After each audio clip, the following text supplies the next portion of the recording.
I'm already back. We have this reading has a lot of authors without any author pages. The author is called Eggs. Those eggs. And let's see what Eggs has written. You guys play Repo? Nice. So, Eggs wrote the SCP called a convincing proxy. Alright, let's see what that's all about. Object class, again, we have a lot of save today. Special containment procedures. SCP-2658 is to be kept in containment logger 1410 inside 73. Within the logger, SCP-2658 will be stored in a standard collectible card sleeve, which will in turn be within a standard collectible card top loader. Staff members who maintain or have in the past maintained collections of Magic the Gathering cards should not look at or interact with SCP-2658. Well, and if you're safe, and if you got some Magic the Gathering cards, huh? Henry, do you have some Magic?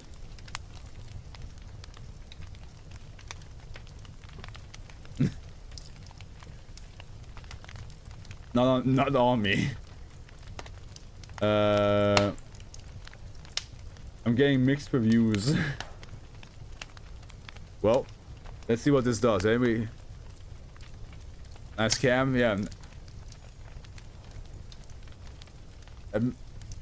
A friend of many words, as you can see. I do agree with Henry as well. SCP-2658 is a ruled index card trimmed to dimensions of approximately 22.5 by 3.5 inches or 83 times 88 millimeter with cut corners roughly the size of a standard poker playing card.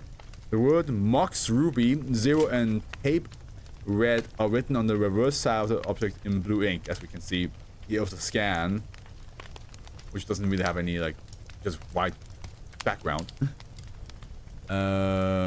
These correspond in part to the text on the card Mox Ruby from Magic the Gathering. Let's see what is that actually a card or is that a fake? Mox Ruby Magic. Oh, let's see. Aha. I have only played Magic a little bit, so I'm not fully aware of them, of all the cards. Okay. Add a red mana to your mana pool. Tapping this artifact can be played as an interrupt. Okay. Hereafter referred to as Magic, a popular trading card game. Yeah, very popular. Who is Steph and why isn't she cool? She decided the name of herself. She is pretty cool though. They are pretty cool. They're pretty cool. Pardon me, Steph. They're pretty cool.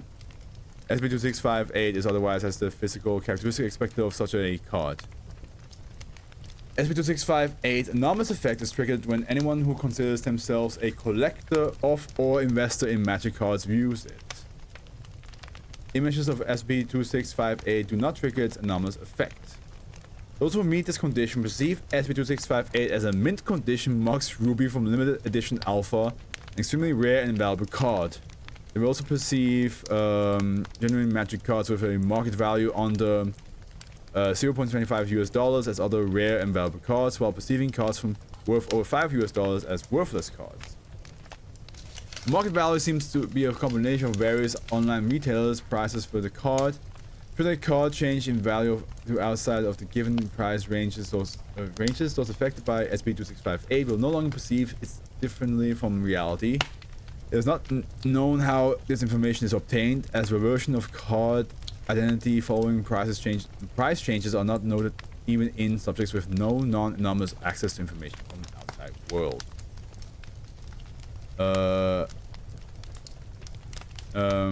We love Widow's Ammo, right? Yeah, absolutely. I mean, we're all a little bit weird around here. Yeah, weird down here, Georgie. Ooh, what a nice boat, Georgie. Wanna come down?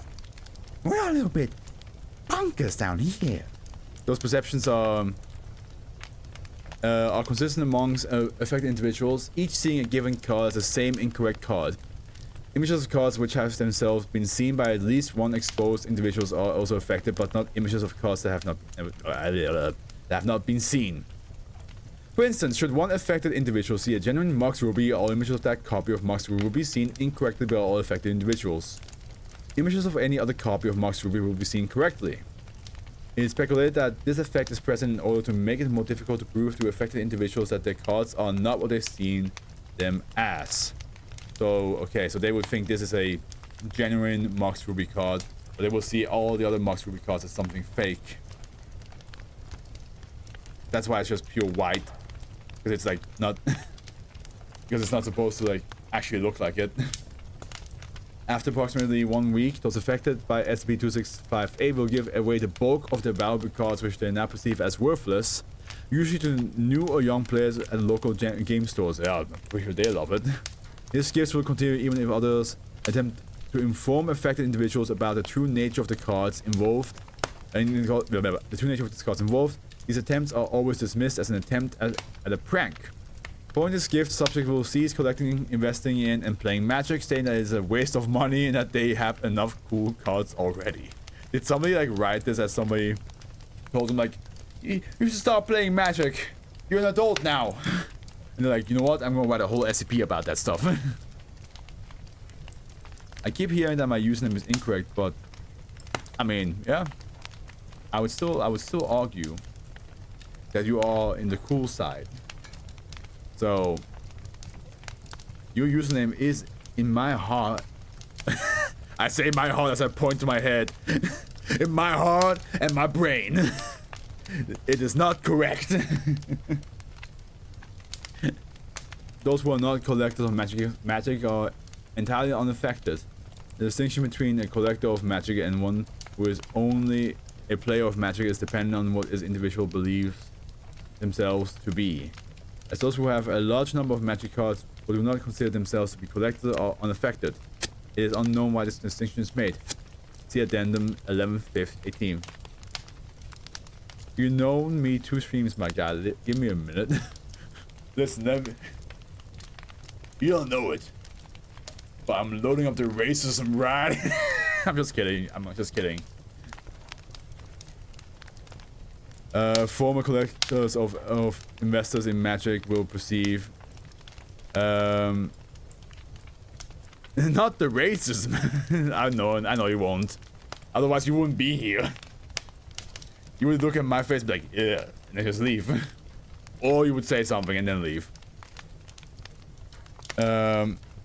Invest in Magic will perceive SCP-2658 as Mox Ruby from limited edition alpha, but will not perceive other Magic cards indifferently. However, those who have begun collecting something else will in % of cases begin giving away the most valuable parts of the collections. Approximately 1 week after exposure, citing them as a waste of money and saying that they have enough cool cards already. This is just a repeat of what we just had before. The latter phrase is said even when the things being collected are in no way card related. Oh. These gifts will also typically take place at a local game store because of the appropriateness of such a location. Other collections given away include comic books, coins, Japanese swords, and vintage... Not the swords! And vinyls... Wait, vintage wines. You just go around like, oh, I don't want this wine anymore. I have enough wine at home. You can... Man, I went to Japan. My mom did ask me if I wanted the katana. And I said no because I was like, I didn't know how we'd go and transport it home. Because I was worried I'm gonna break it. But I should have. We were in Kyoto and the swords looked so beautiful. My mom was willing to buy me one. And I was like, no, it's fine, Mom, it's fine. I don't know if like how like we gonna transport it home. And so on and so forth, but now that I think about it, I should have just said yes. My biggest regret? No, my biggest regret is I gave away my GameCube as a child. Because I was like, the Wii! I have the Wii now, I don't need a GameCube. That's my biggest regret. If I can go back in time to 11-year-old me, I would just be like, don't you do it! And then like my 11-year-old and my mom would like be shocked that there's a grown-ass man that pops up in the house slapping her child. But yeah, that's my biggest regret. The katana, I will go back to Japan eventually again. I can then get a katana then. And then I can be really careful with choosing one. Because, oh my god, the one I looked at also was like blue is my favorite color. Like the way they made it is that there's a blue dragon in the sword itself, like by the blade. It is a shame. It is a shame. Addendum 11, 5th, 18. An automated information security alert led Foundation investigators to a thread on the enthusiast internet forum titled "How can we fix magic cost issue?" After many unremarkable replies, a user named Wondertainment, of course it's Wondertainment, DDS posted the following in response to the thread. Their only post on the forum, all errors. I got an idea. I'm a product of the public school system, so I don't have the best grasp of economics. But if all the fucking collectors and speculators leave and give away their shit, things will get cheaper, right? There's the man more supply. Just gotta get him to do that. So I've been trading these things out up and down the West Coast. AD. My biggest regret is not packing my Game Boy. My mom gave it away to was mad at me. She had me so many games I could try to this day, man. It's crazy how like any type of console that we used to own, like that we decided to like give away, is like probably like our biggest childhood regret. In your case, against your will. In my case, I decided that, and I gave away so good games as well. I hate myself. I gave away Mario Sunshine, man. Like, what is wrong with me? I gave away Mario Sunshine, Mario Kart Double Dash. That was absolutely not okay for me. I really wish I didn't do that. Even my mom was like, yeah, we shouldn't have done that. Attached was image SCP. Well, attached was image 3. The words on this card will correspond to Mox Sapphire, another rare and expensive magic card. The user icon on the website was an image of an instance of SCP-248, and the user form signature claims allegiance to Gamers Against Weed. Of course, it is Gamers Against Weed as well. We have One Entertainment and Gamers Against Weed working here, which Gamers Against Weed and One Entertainment like have some heavy crossovers. I realized, but yeah. Thread and One Entertainment DDS account have since been deleted under cooperation with the staff. Amnestics were distributed to users confirmed to have seen the thread. Given the description contained in the post and the similarity in handling between the images, this individual is almost certainly the creator of SCP-2658, and the pictured object likely have similar, if not identical, properties. And here we have images of -3, which we can really look maxed up. This thing makes collectors stop ruining the game. So basically, it's like this SCP is meant for you to give to collectors who like take all the big boy cards to force them to give their cards away. Attempts to trap the location of this user is resolved to the IP address 4.2.0.69. Nice. The owner of the computer using this address were interviewed and determined not to be One Entertainment DDS, as they never had heard of Magic the Gathering and appeared to possess neither anomalous objects nor the ability to create such. This spoofed IP address was likely an attempt at humor. Oh, because 420.69? Yeah, gotcha. It's 420.69. Nice. Efforts to locate this individual, as well as any other anomalous objects they may have created, are ongoing. So yeah, it is literally, it's Gamers Against Weed, and it's them trying to give you a card that makes you think you're holding the correct card, and eventually you'll feel like I don't need all these expensive cards right here. Here, have them. Have these like deep collector's edition cards I have. I don't need them anymore. And yeah. Sucks to be you. Now it's mine. No regret like we did with our consoles.